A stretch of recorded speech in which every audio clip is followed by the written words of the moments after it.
Hi అండి, welcome to my channel. Happy Friday. ఈరోజు నేను గోధుమ రవ్వ ఉప్మా అనేది చేస్తున్నానండి. ఫస్ట్ కొద్దిగా ఆయిల్ అనేది వేసుకోవాలి.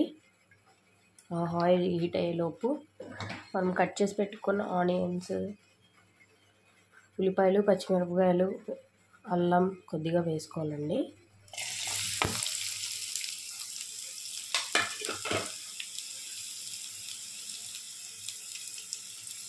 వీటితో పాటు మనం కొద్దిగా జీలకర్ర, ఆవాలు,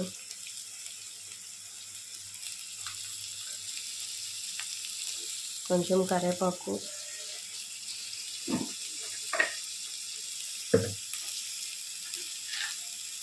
కొద్దిగా సాల్ట్ కూడా వేసుకోవాలండి.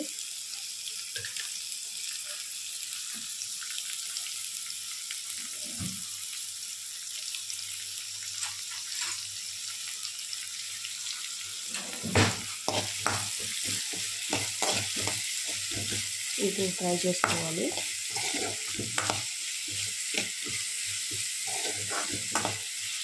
రోజు మా ఇంట్లో 2 టిఫిన్స్ అనేది వండాల్సిందేనండి ఖచ్చితంగా. ఎందుకంటే మా పాపకి రోజు ఇడ్లీయే కావాలి.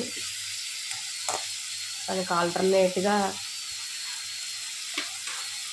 ఉప్మా కానీ దోశ కానీ ఏదో ఒకటి ప్రిపేర్ చేయాలి. మా పాప కోసం ఇడ్లీ రెడీ అయిపోయిందండి.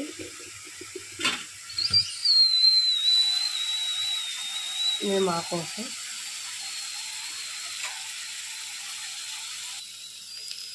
ఇది ఫ్రై అయ్యాక 1 కప్పు గోధుమ రవ్వ అనేది వేసుకోవాలండి. దీన్ని కూడా లైట్గా ఆయిల్లో ఫ్రై చేసుకోవాలి.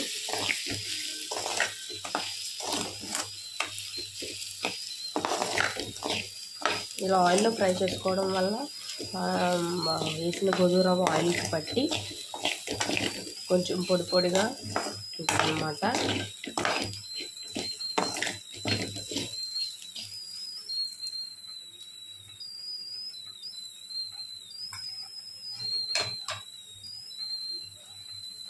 మనం ఏ కప్పుతో అయితే గోధుమ రవ్వ వేసుకున్నామో ఆ కప్పుతోనే 3 కప్పులు వాటర్ అనేది పోసుకోవాలండి. 3 పోస్తే బాగా ఉడికిపోద్ది, చిండిపోద్ది అని చెప్పి నేను 3 పోయాను. 2.5 సరిపోతుందండి.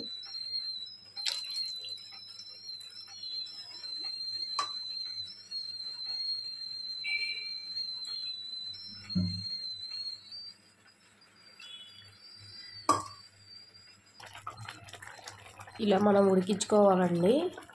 ఇది ఉడికేలోపు మా పాప కోసం అని వేడినీళ్ళు పెట్టాను. తనని లేపి రెడీ చేయాలి, స్కూల్కి పంపించాలి. రోజు వెళ్ళడానికి మా పాప రోజు ఏడుస్తుంది.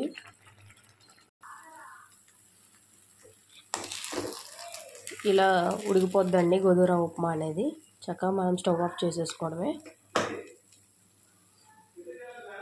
మన ఛానల్ ఇప్పుడే చూసే వాళ్ళైతే సబ్స్క్రైబ్ చేసుకోండి. Thank you.